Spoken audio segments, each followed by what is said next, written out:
It was so kind of you to accompany me today, mon ami. I'm truly grateful.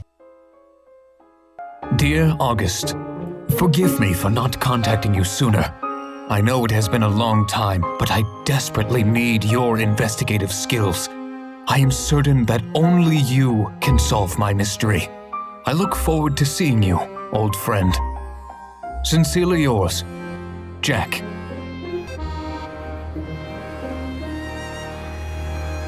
We are. Jack is a dear friend from my university days, though I haven't seen him since graduation. Unfortunately, this is not a social call. You see, Jack has need of our investigative services. Here, I procured a private detective's badge for you as well. August! And this must be your faithful cohort that I've heard so much about. I do hope you two can help me. You see, I married a kind young woman by the name of Marie Roget. Her aunt, Madame Roget, owns the famous Boulangerie bakery. However, since I married Marie, strange events keep happening in our home. Weeping and creaking can be heard at all hours of the night, and anything made of glass shatters. What's worse, my dear Marie seems depressed and behaves so strangely. No matter what I do, she refuses to tell me what's wrong. Marie is out presently, so can you search her room, please? Perhaps you'll determine what is bothering her so. Her room is just up these stairs. This could be a clue. Let's examine it closely.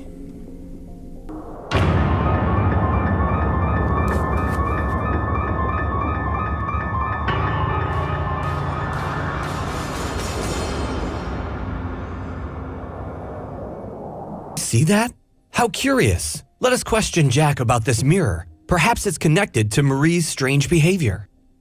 What's that? Let me see. Ah, it's strange that you found this in Marie's room. I was about 7 when my grandmother first showed me her magic mirror. At least I thought it was magic, though now I am not so sure. I doubt you're superstitious, August, but if you wish to try it yourself, the other part you will need is in my grandmother's room. It resembles a spinning top.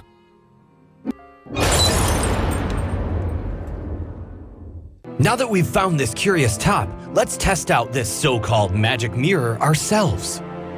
That threatening letter is any indication, we must hurry. Marie should be at the boulangerie. Because this mirror reveals an object's true nature, it is vital to our investigation.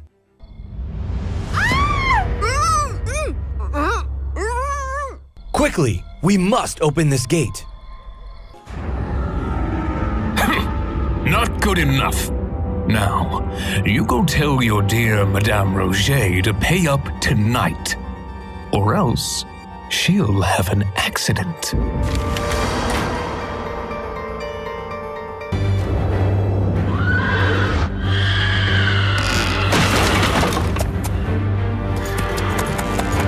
I told you I'm not giving you any. Do pardon me. I mistook you two for someone else. No, Marie's right as rain, and so am I, really. Now, if you'll excuse me, these old bones need rest. I know how this secret burdens you, but don't worry. That ruffian's all talk. The notary has the will in a safe place. Everything will be fine. You'll see. A secret? Madame Roget also mentioned a will. Let us pay a visit to her notary. Is Lola Sawney? Why would Madame Roget alter her will to leave her estate to her? Moreover, there may be another party involved, namely LeBlanc. Considering Madame Roget refuses to speak, we should focus on LeBlanc for now. Summarize, LeBlanc was the director of a failing theater that is now foreclosed. I believe his theater may hold the answer to one of our questions.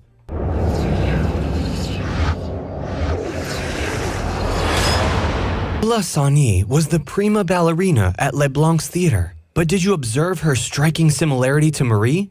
It seems all roads lead to that stage. How did you get in? The theater was locked. What's the meaning of this? Where's Lola? That's what I'd like to know. I haven't seen her for months.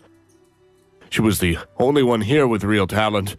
First, I lost her, and now my theater. Please just leave. I have nothing more to say. This newspaper clipping mentions Lola. See the number printed here? We can use this to find another copy. Curious, why did LeBlanc lie about seeing Lola? And why did Madame Roget will her estate to a deceased woman? This should be enough evidence to confront LeBlanc. Now, what do you have to say for yourself?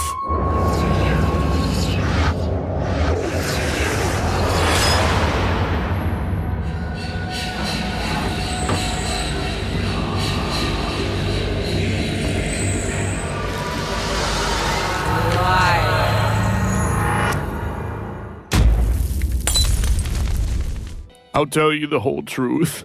The day after Lola left the theater with some sailor, he came to me with the offer of a lot of money, and all I had to do was say that dead woman was Lola. He threatened to hurt me if I didn't go along with it, and my theater was about to go bankrupt. What else could I do? But after all that, he never came through with the money. I don't even know who he is. By all means, feel free to search Lola's room. Piers LeBlanc was telling the truth. Lola intended to meet someone named Gaius down at the port. We need to find out how this actress got mixed up with a sailor. Let's head to the port. An idea. Let's get this lantern working again and send the beam onto the pier. That way we can continue our investigation.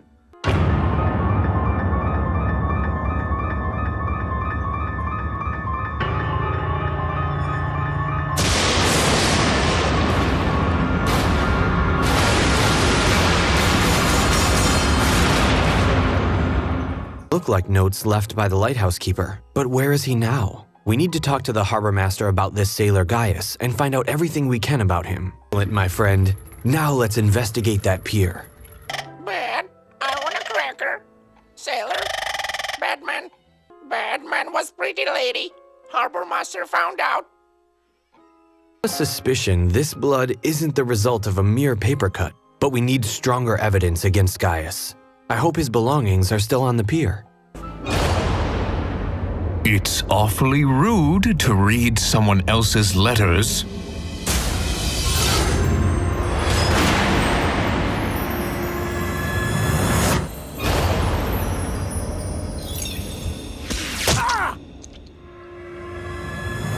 Ghost saved us. Even though Gaius is wounded, he's still armed and dangerous. We must proceed with caution.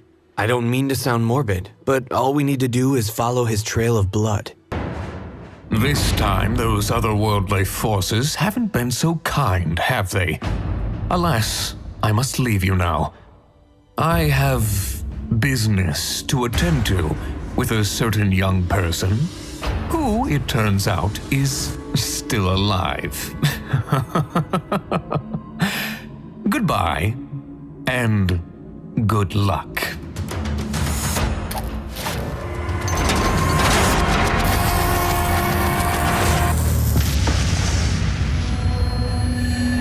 Up, my friend. Oh, thank goodness you're all right. Listen, the good news is the explosion wasn't that large. The bad news is it's trapped us here. The door will only open from the other side. Now you've played your last role. Put down your weapon. Or what? Are you going to shoot me? That's unlikely. You wouldn't hurt a fly if it buzzed up your nose. Aim true, my friend.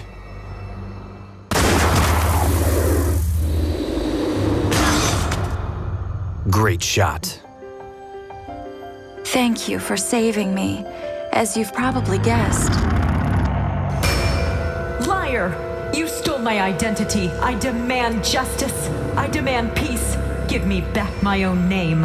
What exactly do you want? My name. I want to be buried under my own name.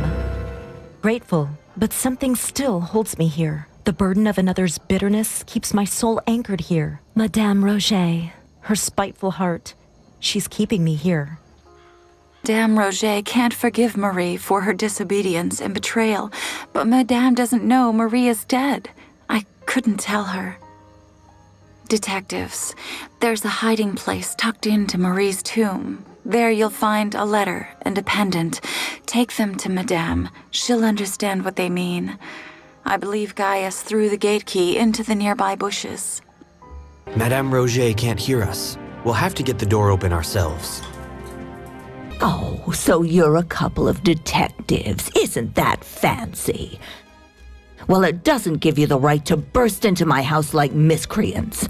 I hope you've got a good reason for this outrage.